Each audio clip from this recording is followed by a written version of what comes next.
Bon.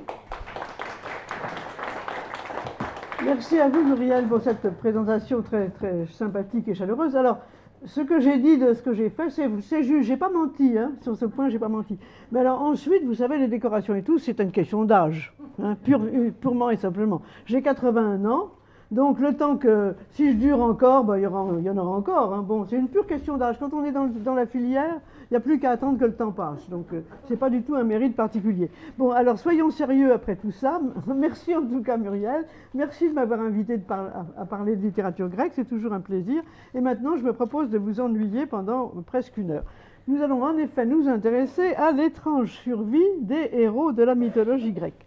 Je sais que vous avez déjà entendu évoquer un grand nombre de ces héros et de ces héroïnes, que je n'oublie pas les femmes, sinon ce serait criminel. Bon. Donc Ulysse, Pénélope et autres. Et je me propose d'examiner aujourd'hui une question qu'au fond on se pose rarement. Comment expliquer cette présence renouvelée des héros de la mythologie dans les créations artistiques de l'Europe, en littérature bien sûr, mais aussi en musique, dans la peinture et la sculpture, et ce jusqu'à nos jours. Est-ce que vous m'entendez? Est-ce que ça... Oui? Oui. Bon. Alors, nous allons suivre le cours de cette survie étonnante, qui ne va pas sans modification, sans bifurcation, et qui permettent, bifurcation ou modification, qui permettent de retracer l'évolution de notre culture. Donc, ça va être austère, hein, vous êtes d'accord? Bon. Alors, qui sont ces héros et d'où nous viennent-ils? Eh bien, tout commence avec Homère, vous le savez, et avec l'histoire de la guerre de Troie. Alors, Agamemnon, Ménélas, Achille, Patrocle, Ulysse, la belle Hélène, Clytemnestre, Iphigénie, Électre, la sage Pénélope, du côté grec, du côté troyen, Priam, Cube, Hector, Paris, Cassandre, la tendre Andromaque, etc., etc. Je passe. Bon, pour ceux qui n'auraient pas présent entièrement en tête l'histoire de la règle de Troie, de la guerre de Troie, je m'attarde une minute. Alors c'est d'autant plus intéressant que tout ce qui est avant la guerre de Troie a été très bien illustré, et j'y reviendrai certainement. Alors, Hécube, qui est la reine de Troie, a eu un songe lui annonçant des choses tragiques pour Troie si elle laissait vivre le fils qu'elle allait mettre au monde. Ce fils, c'était Paris. Bon. Malheureusement, elle l'a laissé vivre. Et la naissance de Paris, qui a grandi, a été à l'origine de la guerre de Troie et de la chute de Troie. Paris, en effet, a grandi, il garde ses brebis, etc., et c'est un jeune berger charmant, et il est choisi comme juge de la dispute entre Héra, Athéna et Aphrodite. Laquelle est la plus belle? Pourquoi est-ce qu'il y a eu cette dispute? Alors là aussi, on remonte un petit peu plus haut, parce que Éris, qui est la déesse de la discorde, n'a pas été invitée aux noces de Thétis et Pélée.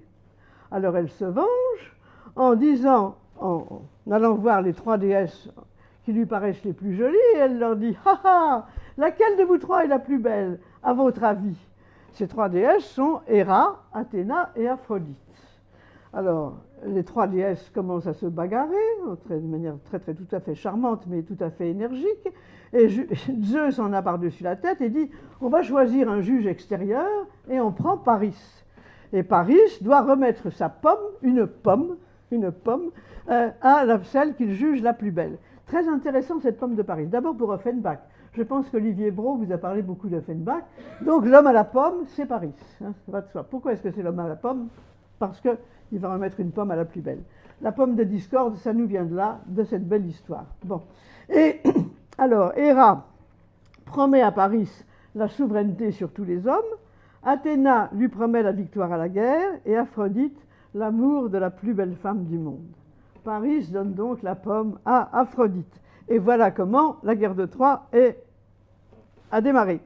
Car il est allé enlever Hélène à Ménélas, d'où 10 ans de guerre, les Grecs voulant reprendre Hélène, et puis ensuite 10 ans pour les retours des Grecs dans leur patrie. Ce malheureux Ulysse est resté 20 ans loin de sa femme, vous voyez le problème, et quand il rentre chez lui, c'est mieux comme ça? Oui. Bon. Quand il rentre chez lui, son fils a une vingtaine d'années. Bon, donc, la conséquence de la naissance de Paris a en effet été très grave. Alors, nous avons eu entre-temps le sacrifice d'Iphigénie, car quand même, les dieux hésitaient à lancer cette guerre, et donc une déesse a expliqué que pour que la flotte grecque puisse aller vers Troie, il fallait sacrifier Iphigénie.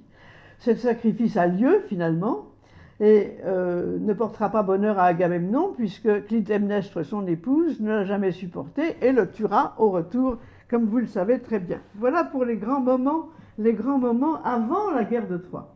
Pendant la guerre de Troie, eh bien, Hector est tué par Achille, bien sûr, ça c'est bon, Hector au grand désespoir d'Andromaque, et Achille sera tué ensuite par Paris, mais ça, c'est dans une épopée que nous avons perdue et qui nous raconte, qui nous faisait le récit de tout ce qui se passe entre l'Iliade et l'Odyssée.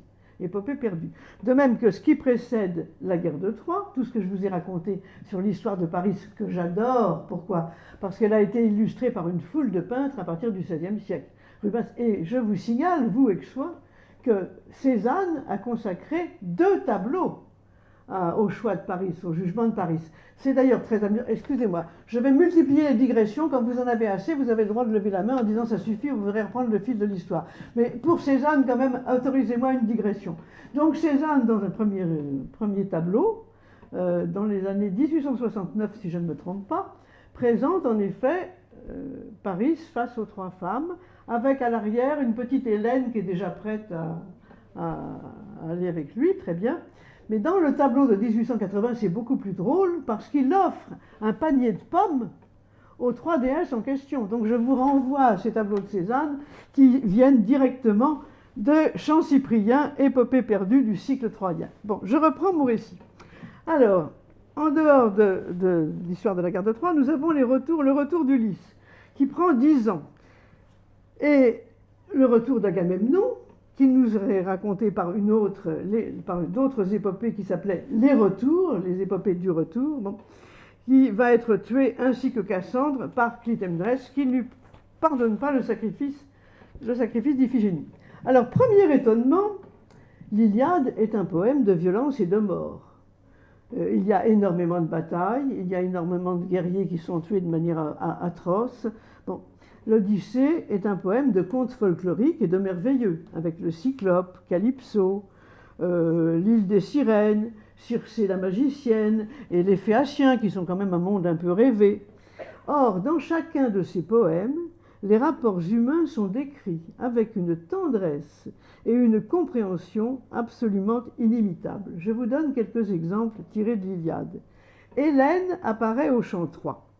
Elle est d'une beauté radieuse, mais en même temps, elle est tendre, elle est discrète, elle a des remords ou des regrets, elle pleure, et c'est Priam, son beau-père, qui la rassure en lui disant « Tu n'es pour moi cause de rien, les dieux seuls sont cause de tout ».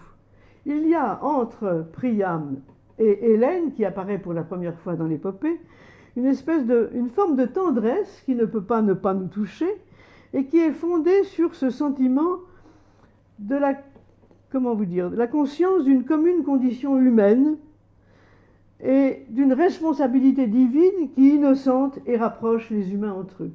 Et ça, c'est un premier point qui me paraît propre à Homère, tout à fait intéressant, car si nous repassons chez Échille l'évocation d'Hélène chez Échille, c'est la pire des calamités, avec des jeux de mots abominables dans les chœurs de l'Agamemnon, sur Hélène qui détruit les hommes, qui détruit les flottes, qui détruit... Donc je voulais attirer votre attention sur ce point. Au chant 3 de l'Iliade, vers 164 et suivant. De même, la tendresse qui unit Hector et Andromaque.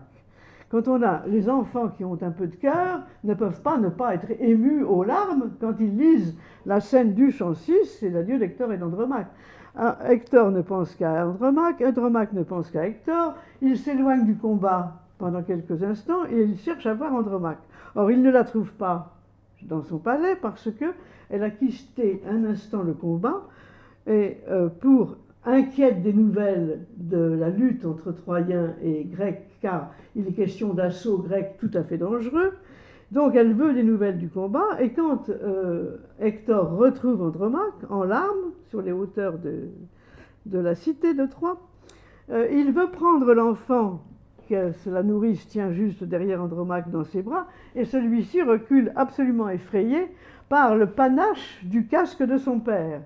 Et passant des larmes au sourire, le poète nous dit que le père et la mère éclatent de rire, je cite, « Hector enlève le casque de sa tête et le dépose à terre. Il prend l'enfant dans ses bras, le fait sauter, etc. Donc ce sont des scènes qu'on ne s'attend pas à trouver dans un poème de guerre. Bon. Je continue. Les héros eux-mêmes entretiennent entre eux des rapports merveilleusement humains. Par exemple, Agamemnon est bouleversé par la blessure de son frère Ménélas, qui a été touché par une flèche. Heureusement, les dieux veillent à ce que ça n'ait pas de conséquences graves. De même, la tendresse qui unit Achille et Patrocle. Et ces sentiments commandent la structure de l'épopée.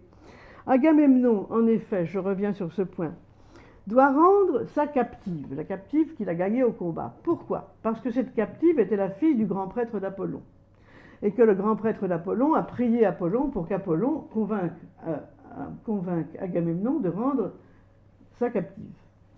Alors la méthode adoptée a été très énergique et Apollon a envoyé la peste sur l'armée grecque.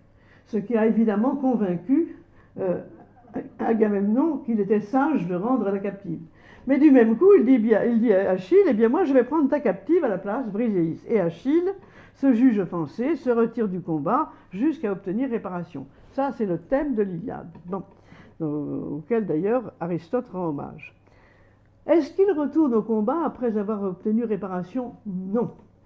Agamemnon, vu la catastrophe que ça représente pour l'armée grecque, lui fait des offres de cadeaux, revient sur sa faute, etc. Au chant 19, rien ne se passe. En revanche, il retourne au combat pour venger la mort de Patrocle. Patrocle, qui est triste de voir tous ses amis mourir du fait du retrait d'Achille du combat, propose, lui, d'y retourner et Achille lui remet ses armes. Mais Patrocle est tué. Et c'est le désespoir né de sa tendresse pour Patrocle qui va réussir à renvoyer Achille au combat, là où les excuses d'Agamemnon avaient échoué. Tout ça pour essayer de vous convaincre qu'il y a des sentiments émouvants dans cette épopée qui est évidemment peuplée de combats, de guerres, etc. Il retourne au combat. Il tue Hector et se venge en maltraitant le corps d'Hector. Est-ce que l'Iliade va s'achever sur ces images de vengeance et de cruauté? Absolument pas. L'Iliade s'achève sur le renoncement à la violence et à la vengeance. Car le vieux Priam, le père en deuil, ose aller voir Achille pour réclamer le corps d'Hector. Les valeurs d'humanité et de fraternité dans la souffrance vont triompher alors des valeurs guerrières, et le sentiment des malheurs partagés fonde la sympathie qui réunit un moment les deux ennemis. Je vous cite quelques vers du chant 24, vers 508 et suivants. Achille prend la main du vieux et doucement l'écarte. Tous les deux se souviennent.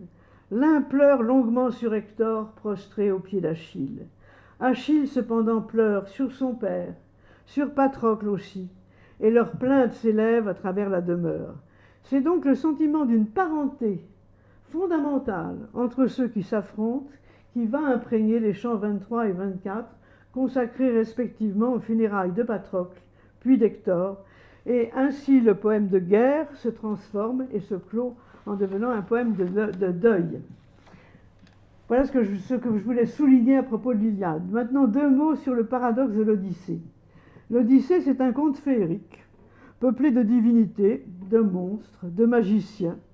Mais ce conte féerique nous offre un récit qui exalte la condition humaine, la vie humaine dans sa fragilité et dans ses souffrances. C'est elle qu'Ulysse préfère à toute forme d'immortalité près de Calypso. C'est son épouse mortelle qu'il veut revoir, et il s'en explique auprès de Calypso au chant 5, quand il apparaît en larmes de ne pas pouvoir quitter l'île de Calypso. Et il répète, le seul vœu que je fasse est de rentrer là-bas, de voir en mon logis la journée du retour.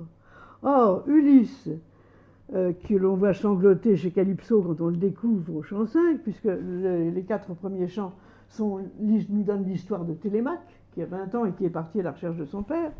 Donc Ulysse a partagé toutes les misères de la condition humaine, et il est prêt à continuer. On le voit dans le poème sale, nu quand il échoue sur les côtes de Phéacie, il a soif, il a faim, il ment, il ruse, et Athéna, dont il est le protégé, se moque gentiment de ses mensonges. Et le monde qui l'entoure, avec Eumée le porcher qui l'accueille sans le reconnaître, son vieux chien qui le reconnaît et du même coup va mourir rassuré par le retour de son maître. Tout ce monde est un monde proche du nôtre qui nous parle d'emblée. Ce monde de l'épopée, on le voit, s'incarne donc dans des êtres qui ne sont pas d'une autre essence que nous. Et c'est, me semble-t-il, l'un des traits qui a assuré sa survie. D'autant que ces héros n'ont rien qui les enferme dans un temps précis ou dans des traits physiques ou moraux par trop individualisés. Ulysse est l'endurant, l'homme aux 1000 ruses. Hélène est au bras blanc, toute divine, au long voile, de même d'ailleurs pour Pénélope ou pour Andromaque. Les traits physiques sont pratiquement absents. La psychologie obéit à des sentiments toujours essentiels, dont la simplicité éclate si l'on compare par exemple l'Hélène et l'Andromaque d'Homère à celle de Giraudoux, dans la guerre de Troie n'aura pas lieu. Donc ce que je suggère d'emblée, c'est que l'intérêt porté aux sentiments humains des héros et de leur entourage, et en même temps le caractère abstrait, épuré de leur évocation, aussi bien physique que psychologique, a permis toutes ces sortes de réinterprétations ou de résurrection dans des contextes tout à fait différents. C'est en tout cas mon hypothèse de départ. Vous me direz à la fin de la conférence si je vous ai convaincu ou non. Mais voilà pour les héros de la guerre de Troie en tout cas, et quelques mots sur l'Iliade et l'Odyssée. Mais il n'y avait pas que le cycle de la guerre de Troie. Il y a eu de nombreux autres poèmes épiques que nous avons perdus et qui traitaient soit des événements qui précèdent l'Iliade, justement ces chants cypriens qui nous évoquent le choix de Paris, le jugement de Paris, soit ce qui sépare l'Iliade de l'Odyssée, la mort d'Achille, le retour des Grecs chez eux après la chute de Troie, le meurtre d'Agamemnon, etc., etc. Il y avait aussi un cycle thébain autour du personnage d'Édipe. Édipe, c'est celui qui a tué son père Laios en ignorant absolument que c'était son père, et qui va donc coucher avec sa mère Jocaste en ignorant que c'est sa mère. Ils ont ensemble 4 enfants, Éthéocle et Polynice, Antigone et Ismène. Voilà pour les personnages du cycle thébain sur lesquels nous aurons à revenir. Il y a aussi toutes les légendes d'Héraclès. Alors, ces légendes d'Héraclès, il y a bien sûr les travaux, mais ce qui a intéressé ensuite, je dirais, ce qui a donné lieu à des réinterprétations, c'est surtout ce qui a suivi les travaux d'Héraclès, c'est-à-dire Héraclès devenant fou, Héraclès furieux, ou la mort d'Héraclès.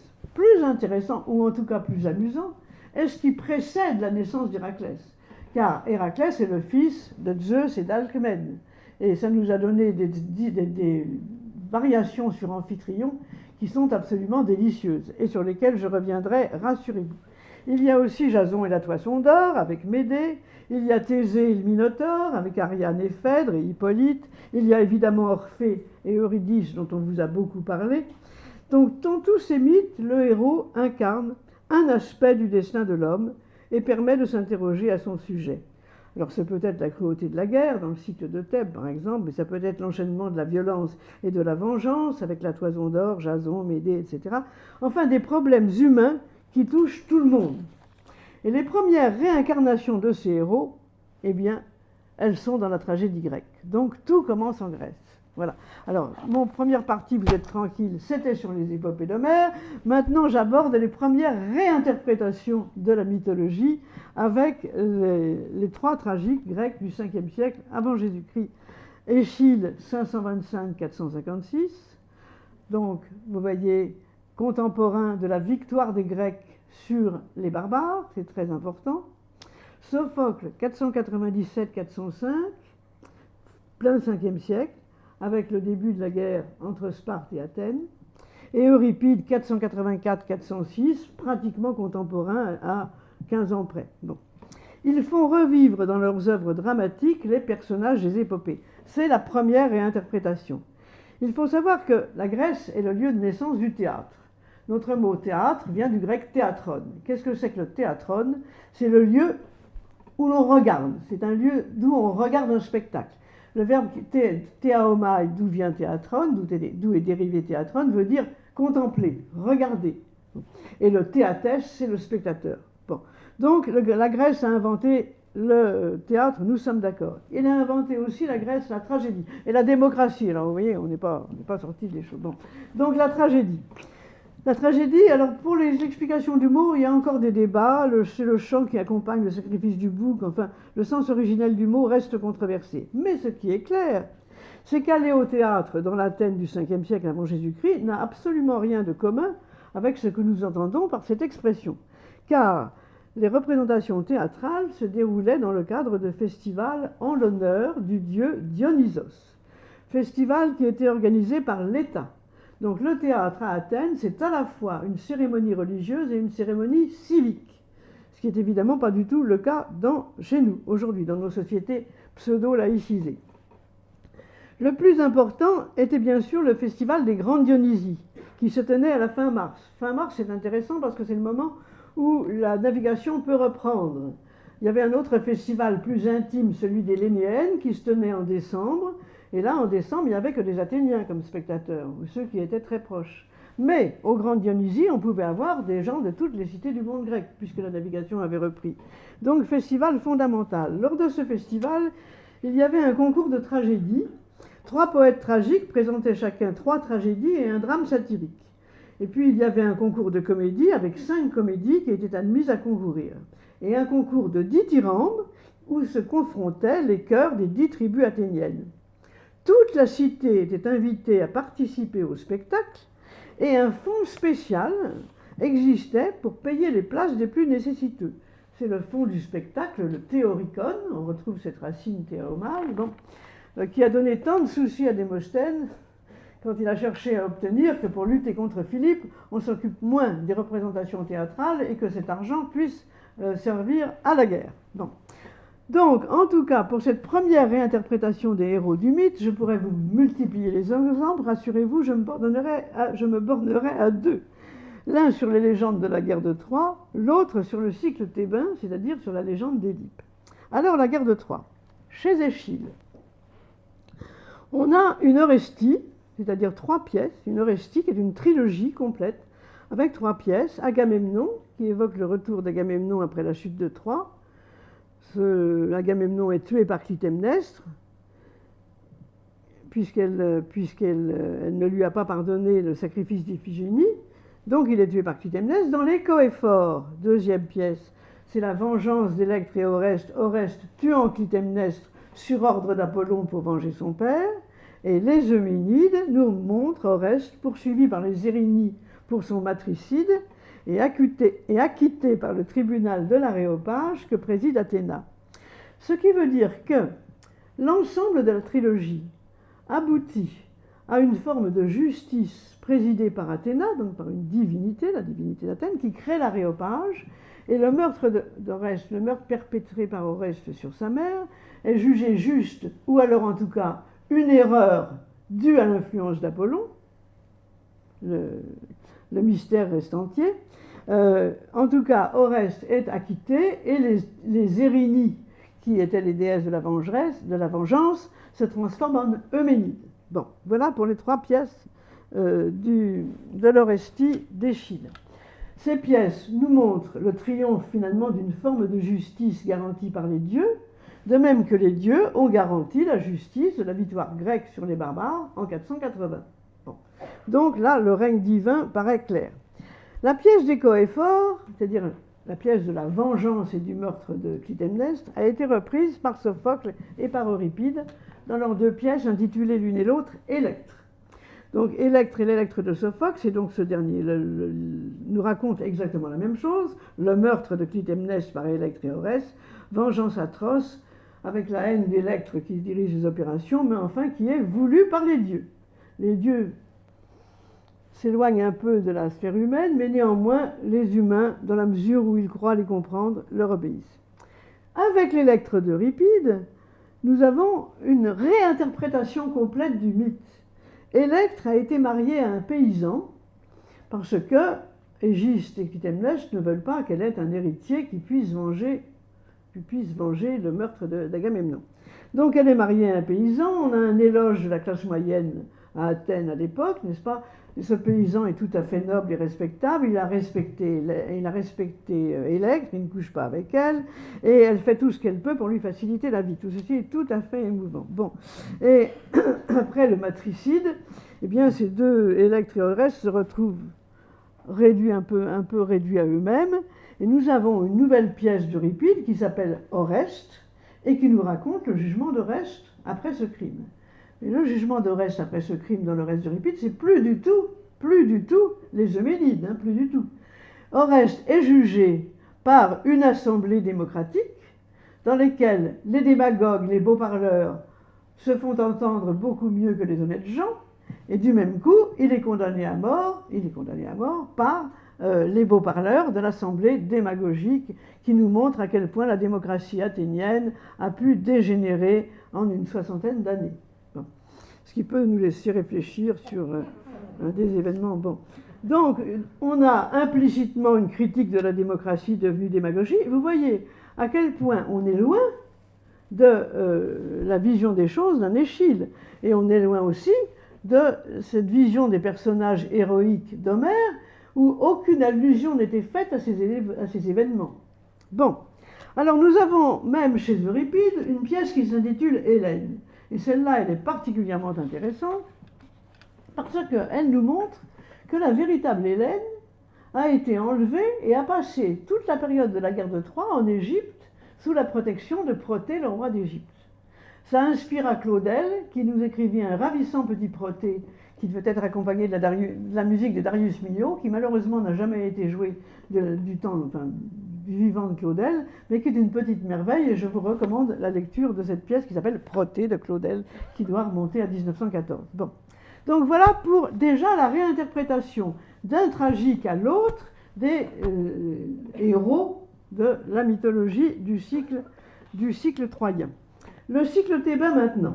Alors, c'est-à-dire l'histoire d'Édipe, de Jocaste et du conflit entre Éthéocle et Polynice, puis du sacrifice d'Antigone qui veut que ces deux frères soient traités de la même manière et droit à des obsèques l'un et l'autre, enfin équivalents l'un et l'autre, etc. Bon, alors, dans le théâtre d'Échille, malheureusement, nous n'avons plus que les 7 contre Thèbes, c'est-à-dire la pièce qui nous montre le combat, la rivalité entre Éthéocle et Polynice, qui ont été maudits par leur père, puisqu'ils n'ont pas soutenu leur père qui s'était aveuglé, etc., et qui se tuent l'un l'autre devant les murs de Thèbes parce qu'ils ne peuvent pas échapper à la malédiction du père. Donc ils se tuent pour un motif religieux. Sophocle, lui, dans les pièces qui nous sont parvenues de Sophocle, 7 comme pour celle d'Échille, hein, nous avons un Édipe roi qui nous montre Édipe à la découverte de son crime. Nous avons une Antigone qui nous montre le combat d'Antigone pour que son frère Polynice ait droit soit enseveli comme Éthéocle, bon, alors qu'il a combattu contre sa cité. Bon, très bien. Et nous avons Édipe à Colonne. Donc, réinterprétation complète dans ces 3 pièces du mythe du cycle thébain. Et dans Euripide, nous avons les Phéniciennes, qui reprend exactement le thème des 7 contre Thèbes, c'est-à-dire la lutte entre les deux frères pour régner sur Thèbes, leur cité. Mais pourquoi se tuent-ils l'un l'autre ? Eh bien parce qu'aucun ne veut renoncer à son pouvoir sur sa cité. Il ne s'agit plus de motifs religieux, il s'agit simplement de lutte d'ambition. Le résultat est le même, mais le climat est tout à fait différent. Donc on constate que ces réinterprétations permettent de s'interroger sur les problèmes de l'heure. Chez Échille, comme j'ai essayé de vous le montrer, tout dépend des dieux. Et ce sont les dieux qui vont résoudre la situation dans une vision presque juste, enfin de justice convenable. Chez Sophocle, les dieux sont encore présents. Mais l'arrogance et l'orgueil des humains créent les drames. Créon, en refusant la sépulture à Polynice, juge de ce qu'il n'est pas habilité à juger. Car il peut juger ce qui se passe entre humains, mais il ne peut pas décider comme un dieu de la manière de traiter un mort. Bon. Donc c'est l'arrogance de Créon qui va créer les malheurs, la mort d'Antigone, Démon, etc. Bon. Et là, donc la catastrophe. Quant à Euripide, il met l'accent sur le jeu des ambitions et des égoïsmes, et de ce point de vue, les Phéniciennes font écho à l'Oreste que j'évoquais, c'est-à-dire que ce qui nous est montré en permanence, c'est le jeu des ambitions égoïstes, sans aucun souci comment dirais-je, de coopération, de dialogue efficace, etc.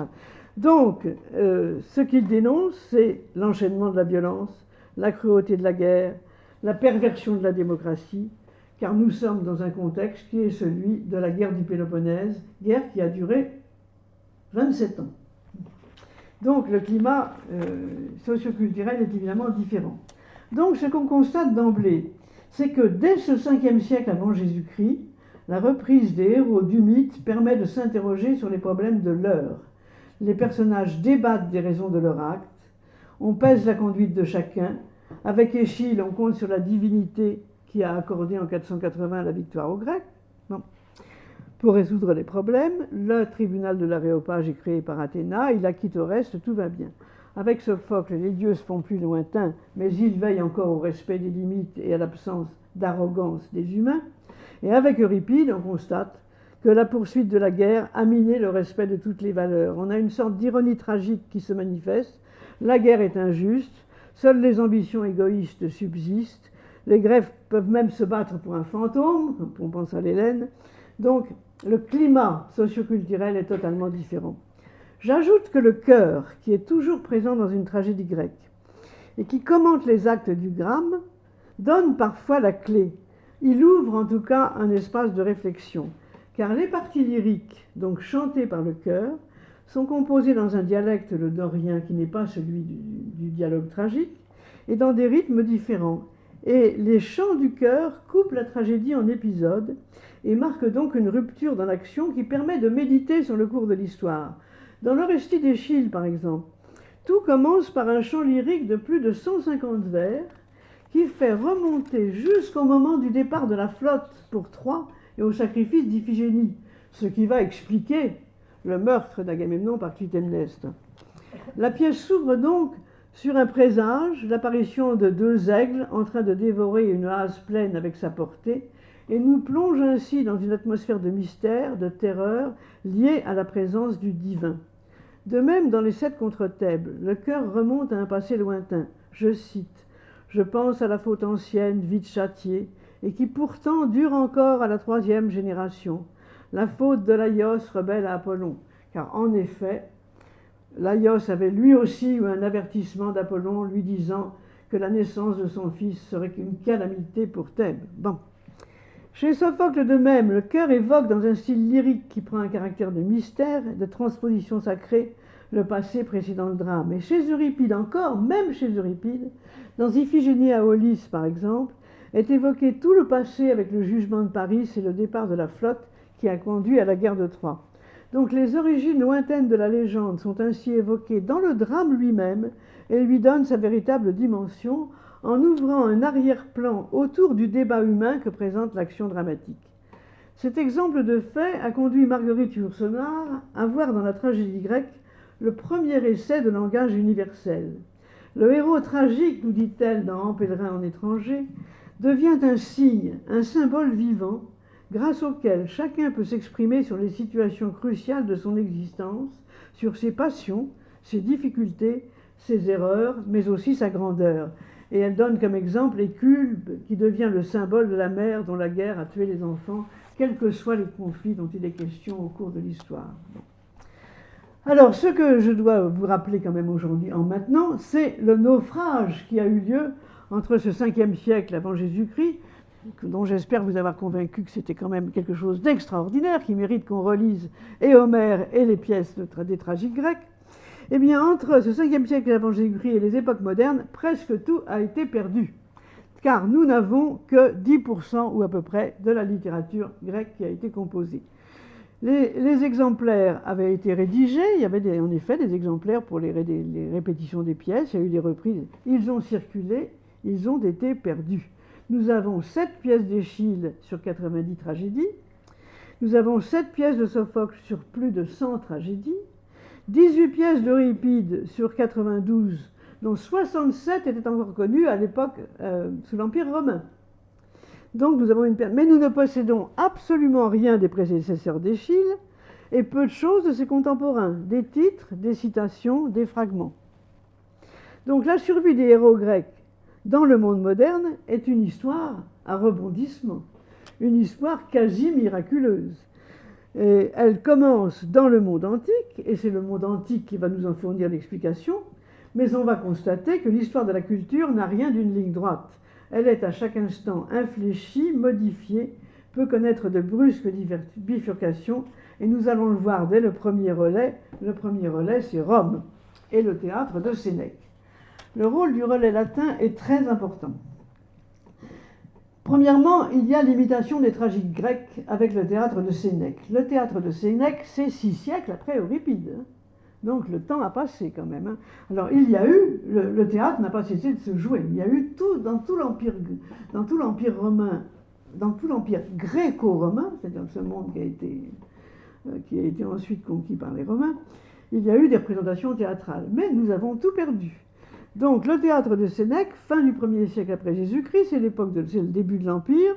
Il reprend les thèmes des tragédies grecques, Agamemnon, Édipe, Hercule sur l'État, Hercule furieux, les Troyennes, les Phéniciennes, Médée, Phèdre.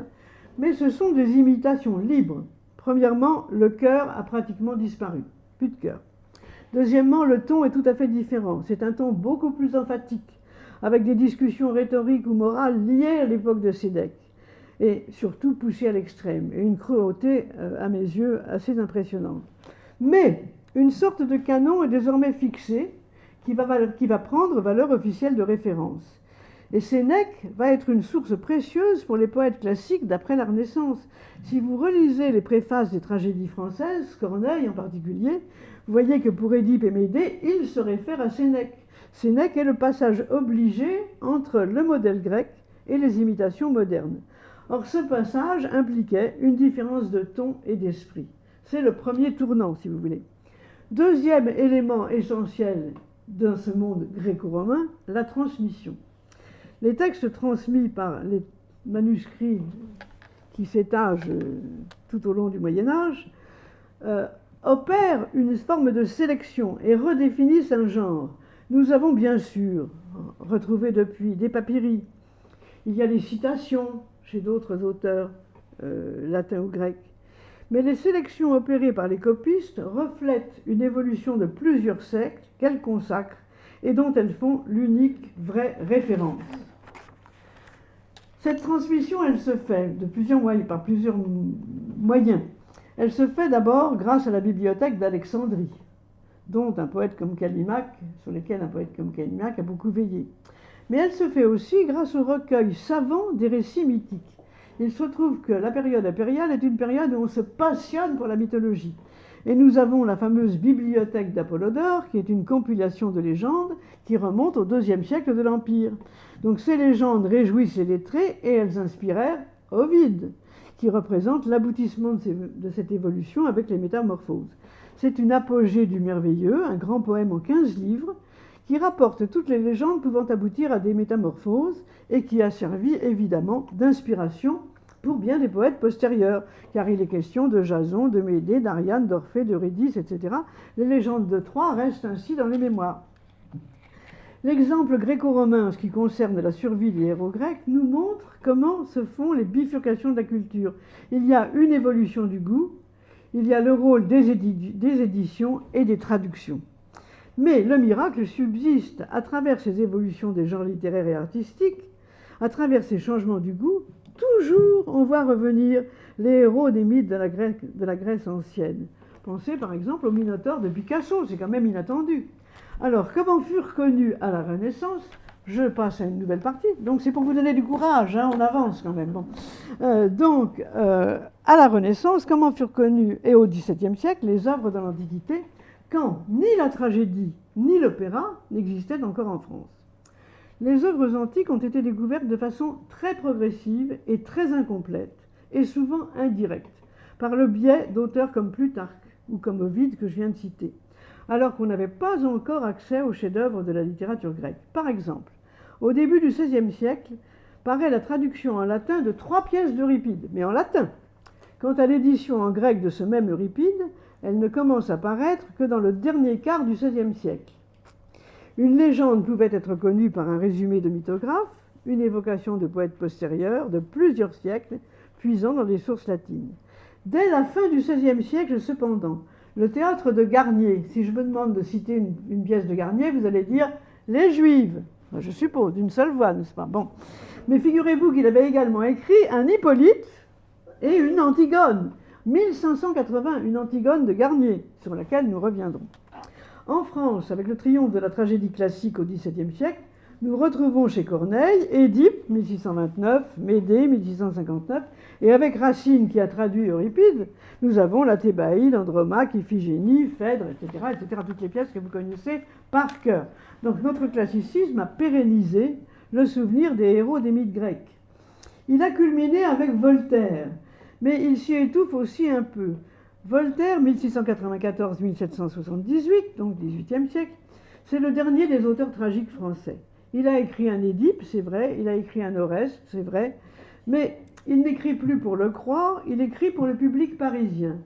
Et petit à petit, ce classicisme s'étouffe quand même. Si on regarde les chiffres d'affaires de la Comédie Française, on constate qu'il a eu du succès jusqu'au bout.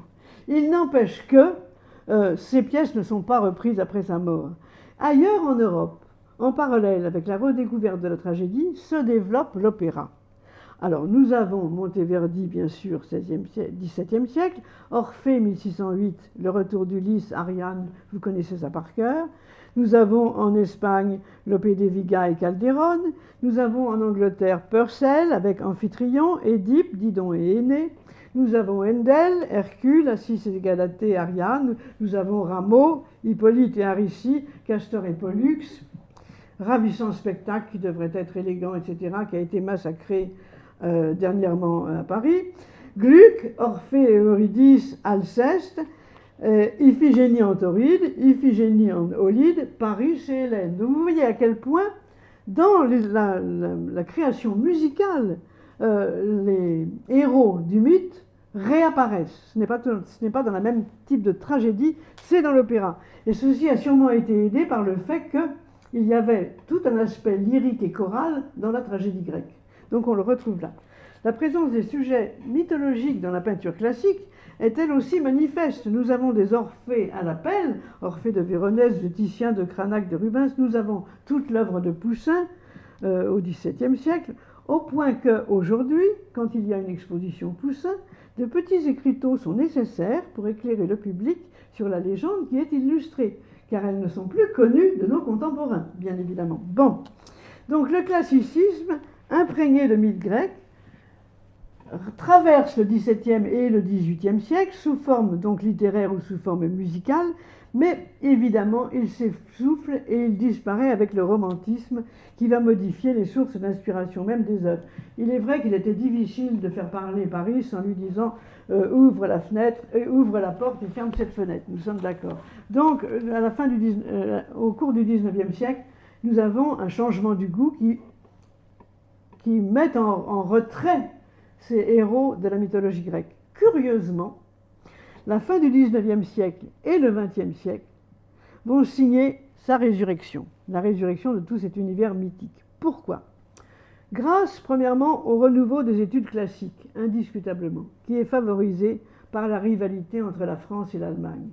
C'est en France, au moment de la guerre de 14 et après, qu'on se dit « attention ». Il est bon d'avoir une culture classique qui puisse rivaliser avec les éditions allemandes. C'est là, à ce moment-là qu'on crée les éditions des belles lettres, enfin toutes sortes de choses tout à fait intéressantes, mais que je vous épargne. Bon. Donc, renouveau des études classiques. Et surtout, en France, renouveau du théâtre. Ça, c'est quelque chose d'extraordinaire. Naissent alors des œuvres d'un tout autre esprit et d'un tout autre ton qui vont faire revivre les héros de la tragédie antique. Dès 1913, Paul Claudel, qui a traduit l'Orestie, magnifique traduction, compose son Protée, destiné à être accompagné d'une musique de Darius Milhaud, avec une deuxième version, il y revient en 1926. C'est une adaptation de l'Hélène d'Euripide, Protée étant le maître des métamorphoses qui a conservé pieusement, qui a accueilli la véritable Hélène en Égypte pendant que les Grecs et les Troyens se battaient pour un fantôme. Bon. On va assister tout au long du XXe siècle un flux de renaissance littéraire, musicale, picturale, avec des réinterprétations parfois comiques, comme l'Amphitryon 38. Pourquoi Amphitryon 38 ? Parce que Giraudoux suggère que son Amphitryon est bien le 38e depuis celui de Plaute, de Molière, etc. Donc Amphitryon 38. Et les Mamelles de Tirésias d'Apollinaire, André Gide reprend les mythes grecs pour montrer l'impossibilité d'un amour réciproque, avec Orphée qui recherche sans réussir à la retrouver son Eurydice, avec Thésée qui abandonne Ariane, etc. Je vous passe sur les dates, je ne mélange pas. Mais tous les mélanges sont possibles. Tous les genres peuvent recourir à cette source. La comédie comme le drame, lyrique ou la tragédie, la création est libre. Et le ton des œuvres, ainsi que les moyens littéraires utilisés, sont complètement différents de la source d'inspiration. Et ce, dans tous les pays. Je vous rappelle l'existence en 1931 de la pièce d'Eugène Haunel, Le deuil chez Électre. En 1933, Cocteau compose sa Machine infernale, une réécriture d'Édipe Roi, très désinvolte par rapport au modèle antique, puisque le Sphinx, cette tueuse d'hommes, incarne pour Cocteau la femme. Alors je ne sais pas si vous avez la pièce en tête, mais le Sphinx tombe amoureux d'Édipe, et donc lui donne la solution de l'énigme. Mais néanmoins, Édipe n'a aucune reconnaissance et la tue. Donc il épouse ensuite Jocaste, c'est le troisième acte.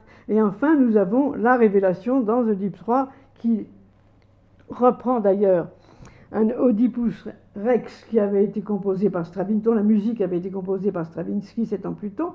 Donc on a une réinterprétation, mais vous voyez, dans un climat intellectuel et moral totalement différent. Et la pièce sera reprise avec un succès limité en 1954 avec Jean Marais et Elvire Potesco. En tout cas, tous les mélanges sont possibles et c'est ça qu'il nous faut retenir. Alors, au fur et à mesure qu'on marche vers la guerre, le thème de la guerre de Troie revient. Et Giraudoux écrit en 1935 « La guerre de Troie n'aura pas lieu ». C'est évidemment une pièce pacifiste.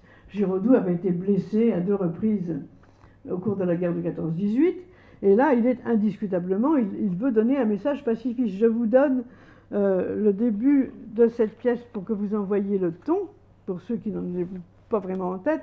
Cette pièce, en quelque sorte, donc donnée en 1935 au théâtre de l'Athénée avec Louis Jouvet, va sonner comme un avertissement et cherche à désamorcer les motivations fratricides de la future guerre mondiale. Il y dénonce le cynisme des politiciens qui manipulent les symboles aussi bien que le droit. Et il décrit la bêtise des hommes aussi bien que leur obstination. Le ton de la pièce s'ouvre sur un dialogue entre Cassandre et Andromaque, dont je vous donne les premiers termes. Andromaque. La guerre de Troie n'aura pas lieu, Cassandre. Cassandre. Je tiens à Paris, Andromaque. Andromaque. Cet envoyé des Grecs a raison. On va bien le recevoir. On va bien lui envelopper sa petite Hélène et on la lui rendra. Cassandre. On va le recevoir grossièrement. On ne lui rendra pas Hélène et la guerre de Troie aura lieu. Andromaque. Oui, si Hector n'était pas là. Mais il arrive, Cassandre, il arrive. En cette minute, il entre dans la ville, victorieux. Je pense qu'il aura son mot à dire. Quand il est parti, il y a 3 mois, il m'a juré que cette guerre était la dernière. Cassandre. C'était la dernière avant la suivante qu'il attend. Andromaque. Cela ne te fatigue pas de ne voir et de ne prévoir que l'effroyable, Cassandre. Voilà le ton de la pièce. C'est pour vous montrer simplement que les moyens littéraires utilisés, le ton des pièces, l'orientation de la pièce sont entièrement liés aux circonstances historiques du moment. Mais néanmoins, ces personnages de la mythologie permettent de réinterpréter le présent. 1943, ce sont les Mouches de Chartres, drame en 3 actes, représenté donc en pleine guerre. Oreste seul s'oppose contre tous à la dictature pour défendre la justice et la liberté. La pièce a évidemment une portée politique. Et Égiste, le compagnon de Clytemnestre, et Jupiter sont des personnages abominables, sombres, noirs, malsains, soumettant le peuple pour maintenir l'ordre sur lequel il règne. Les Érinies, qui sont les servantes de Jupiter, poursuivent ceux qui éprouvent des remords et les tourmentent. Et les mouches qui envahissent la ville les symbolisent. Donc les thèmes centraux sont la liberté, la responsabilité. L'existence précède l'essence, comme on le sait, c'est la clé de l'existentialisme sartrien. 1948, l'Antigone de Brecht, une Antigone politique. Alors il compose sa pièce à partir de la traduction de Hölderlin, mais nous présente une Antigone qui est une femme du peuple et qui seule a le courage de résister à l'oppression des tyrans. Donc vous voyez à quel point la présence des mythes grecs qui ne s'arrête pas là, c'est ce que je vais vous proposer, ça va, j'ai encore 5-10 minutes, oui, bon. Donc la présence des mythes grecs ne s'arrête pas, mais vous voyez à quel point elle permet de réfléchir sur les problèmes du moment et les circonstances de l'heure dans des pays différents, en tout cas dans notre Europe, c'est indéniable. Alors, nous terminerons par Amphitryon pour y rire un peu, mais je voulais vous montrer à quel point Antigone a été vraiment l'image et comment dirais-je, le réceptacle des réinterprétations le plus extraordinaire qu'on puisse imaginer. Antigone, en 1580, comme je vous le disais, c'est Robert Garnier. Antigone de Robert Garnier, le sous-titre, c'est Antigone ou la piété. Les sources sont bien sûr les Phéniciennes de Sénèque, la traduction de Sénèque, pas encore la pièce d'Euripide, la Thébaïde de Stas, dont du latin, pour les 3 biomésaques qui sont consacrés à la lutte entre les 2 frères Étéocle et Polynice, et l'Antigone de Sophocle pour les 2 derniers actes. On a des allusions à l'actualité politico-religieuse des années 1570-1580, avec une oscillation perpétuelle entre inspiration païenne et religion chrétienne. Bon. Garnier adapte la légende grecque à une conception métaphysique inspirée de la foi chrétienne et plus particulièrement de la religion catholique, en particulier au moment où Antigone s'élève contre la prédestination attachée à la race d'Édipe, les Labdacines. Robert Garnier a gardé un cœur, mais il a développé énormément les effets pathétiques, le suicide de Jocaste, l'arrestation d'Antigone, le suicide d'Aimon, etc. Mais enfin quand même, premier exemple, 1580. Nous avons ensuite, alors j'ai évoqué d'autres intermédiaires, mais nous avons au XXe siècle l'Antigone de Cocteau, 1922, avec la musique d'Arthur Honegger, créée au théâtre de l'Atelier et mise en scène par Charles Dulin. Scénographe, Pablo Picasso, quand même. Costume de Chanel. Pièce en un acte qui est une contraction en réalité de la tragédie grecque, avec un acteur étonnant dans Tirésias, Antonin Artaud. Bon. Il y aura un Orphée en 1926 et tout cela sera adapté ensuite au cinéma. Antigone d'Anouilh, pièce en un acte de 1944, qui a aussi écrit une Médée et un Édipe pour le roi battu. La pièce est présentée par le personnage du prologue qui présente les principaux rôles. La petite Antigone, Ismène, Aimon, Créon, etc. Elle oppose l'idéal intransigeant de la jeunesse qui rêve de justice et de vérité, Antigone, qui veut ensevelir son frère, et l'acceptation résignée des compromis par les adultes, par Créon en particulier, qui incarne ici la raison d'État. C'est donc un débat qui oppose 2 visions qui ont le droit d'exister l'une et l'autre. Tout à fait.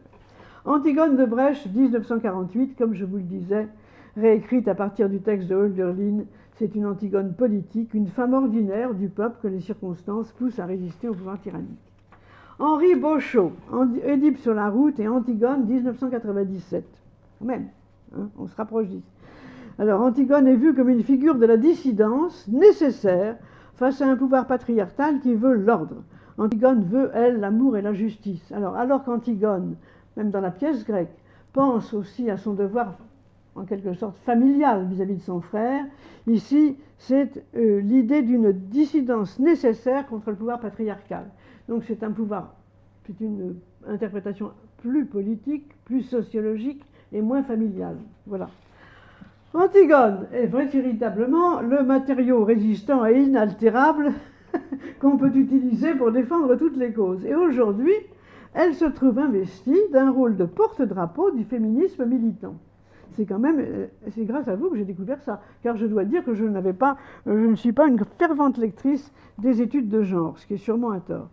Il s'agit de faire rendre gorge au pouvoir masculin, à la domination masculine et à l'exclusion des femmes de l'espace public. Antigone devient donc le symbole de l'insoumission à la loi, celle qui dit non, la rebelle, la Vierge immolée, une Jeanne d'Arc antique en quelque sorte, qui dresse la force de la conscience contre l'État. Vous avez eu en 1992 une Antigone à New York qui était l'incarnation de ce point de vue, une Antigone venue d'Afrique ensuite en 1999 vous avez le roman d'Henri Beauchot, que j'ai déjà évoqué, 1997, qui a été transposé au théâtre avec le journal d'Antigone, et sur la scène, porté sur la scène en 2005. Bon, vous avez aussi Édipe sur la route du même Beauchot, mais vous avez aussi les écrits de Judith Butler. Et alors Judith Butler nous explique Antigone, dans son livre Antigone ou la parenté entre vie et mort. C'est une bonne philosophe américaine d'ailleurs, qui a fait des écrits tout à fait sérieux sur la question du genre et de l'identité sexuelle. Elle part de l'Antigone de Sophocle, elle en critique l'interprétation de Hegel, l'interprétation de Lacan. L'Antigone de Hegel n'étant rien d'autre que la figure du conflit entre l'État et la famille, et Lacan en faisant une figure de l'entrée dans le symbolique, ce qui est quand même peu clair. Ce qui intéresse Judith Butler, elle, c'est ce qui se serait passé si la psychanalyse avait choisi Antigone et non Édipe. Imaginez la révolution. Antigone qui n'a jamais voulu être mère elle-même. Donc nous avons droit à une critique de la famille hétérosexuelle, rivée à ses idéaux édipiens, et un plaidoyer sur les nouvelles formes de parentalité. Voilà tout ce que je voulais vous raconter, mais pour finir, c'est l'essentiel. J'espère vous avoir convaincu que ces héros de la mythologie grecque sont absolument immortels et seront encore utilisés certainement dans les décennies à venir. Mais pour finir de manière un peu plus joyeuse, je voulais finir avec Amphitryon. Car Amphitryon, donc, le père d'Héraclès, enfin Amphitryon de Zeus, quoi, par Alcmène, père d'Héraclès, père putatif d'Héraclès, a beaucoup inspiré Plaute en particulier, qui a fait une pièce très drôle, les pièces de Plaute sont très très drôles, Molière aussi, Amphitryon, 1668, et ce qui est amusant, me semble-t-il, et intéressant, c'est que, est-ce que d'ailleurs, dans l'ensemble, les commentaires de l'Amphitryon de Molière ne soulignent pas à mes yeux suffisamment, c'est qu'évidemment, la présence de Jupiter, puisqu'on est dans le monde, de Jupiter qui a détrôné Amphitryon et qui explique à la fin de la pièce à quel point être le rival d'un dieu est quelque chose d'honorable, c'est évidemment une allusion absolument limpide au phénomène de séduction du roi Soleil, n'est-ce pas, qui mettait parfois mal à l'aise un certain nombre de ses courtisans. Et je ne résiste pas au plaisir de vous lire la conclusion de la pièce de Molière. Regarde, Amphitryon, quel est ton imposteur, et sous tes propres traits, vois Jupiter paraître.